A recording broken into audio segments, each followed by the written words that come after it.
जब मीठा खाने का मन हो और घर में कुछ भी मीठा ना हो तो आप मेरी ये रेसिपी ट्राई कीजिए। मैंने 6 स्लाइड ब्रेड लिए हैं, कॉर्नर कट कर लिए हैं, उसको बारीक टुकड़ों में करके इस तरीके से चूरा बना लिया है। थोड़ा थोड़ा दूध डाल के मैं इसका सॉफ्ट डो बना लूँगी और छोटी छोटी सी इस तरीके से बॉल बना लूँगी।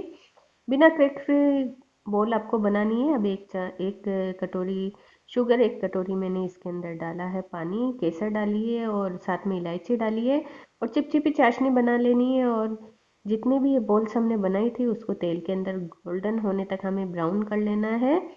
देखिए इस तरीके से। तो देखिए हमारे इंस्टेंट गुलाब जामुन बन के बिल्कुल रेडी हो गए। 5 से 10 मिनट में आप बना ले सकते हैं इसे और फटाफट इसमें से निकालिए फ्राई होते ही और इसके अंदर हमारी जो चाशनी बनाई उसमें डाल दीजिए और लीजिए, रेडी है आपके इंस्टेंट ब्रेड के गुलाब जामुन।